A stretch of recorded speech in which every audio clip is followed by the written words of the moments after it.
Over 1.5 million American troops were deployed to Iraq and Afghanistan from 2001 to 2011.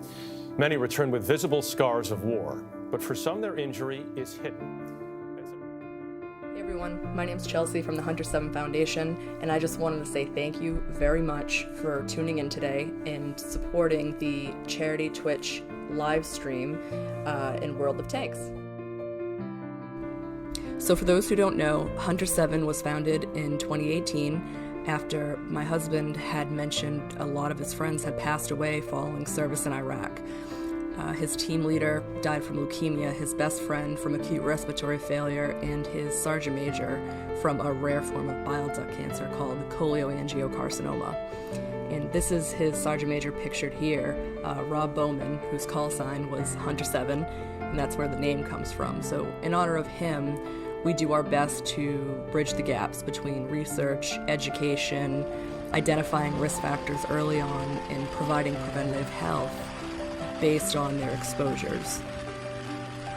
There was a statistic that came out recently that said for every one person killed in action, 5 more have committed suicide, and for every one person killed in action, at minimum 37 times that have been diagnosed with cancer during military service.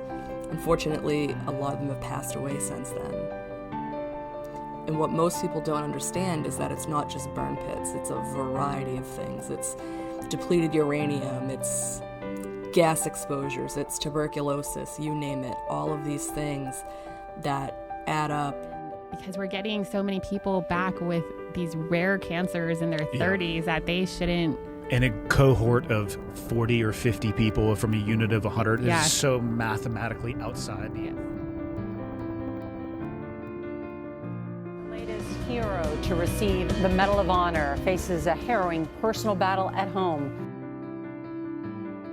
The thing about 39-year-old Ronald Schur that won't make sense to anyone. I was diagnosed with lung cancer last year. What's the prognosis? Taking it one day at a time.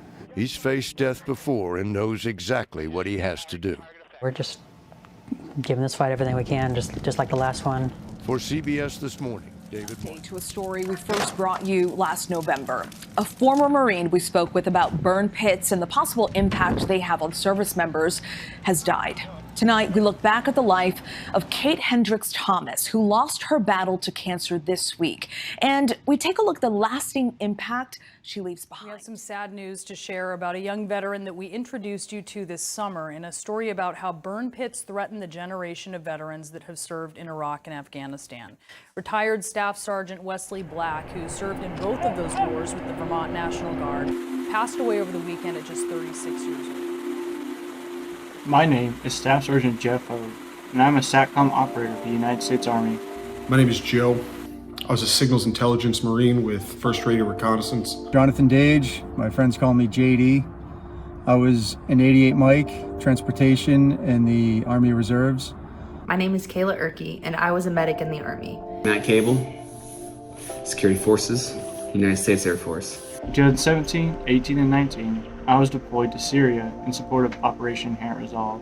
And I deployed to Afghanistan in 2010 and 2012. I did 2 tours in Iraq. And in both of those deployments, we set up burn pits everywhere we went. And in 2012, specifically, we burnt over 1,300 pounds of raw opium. I was exposed to multiple types of radars, and while on deployment, my room was covered in black marks. I know we were exposed to burn pits. I was diagnosed with AML leukemia in 2014. Went into remission in 2015. In 2020, I was diagnosed with stage 3 testicular cancer. I underwent surgery for removal and 4 rounds of chemotherapy. 3 months ago, I learned that the cancer started spreading to my left side. And a month ago, I had another surgery to remove even more cancerous lymph nodes. I was diagnosed with testicular cancer, which spread throughout my whole entire body. 5 years later, I deployed. 3 months into my deployment, I relapsed. 40 days of chemotherapy. When I went back into remission, I flew back home here to Arizona. In August of 2019, I was diagnosed with Hodgkin's lymphoma. It was a 3-year battle that I had, and the whole time I knew I could not fucking quit. I am a post 9/11 veteran. And a cancer survivor. I'm a cancer survivor. Never quit. Never quit. Never quit. Never fucking quit. At the Hunter 7 Foundation, 95% of whatever comes in goes back out into the community. It helps us identify veterans at risk, place them for screening, second opinions, treatment options, and blood work. Everything we do is for the community. This is our community, we are from this community, and we serve this community. Thank you for supporting the Hunter 7 Foundation.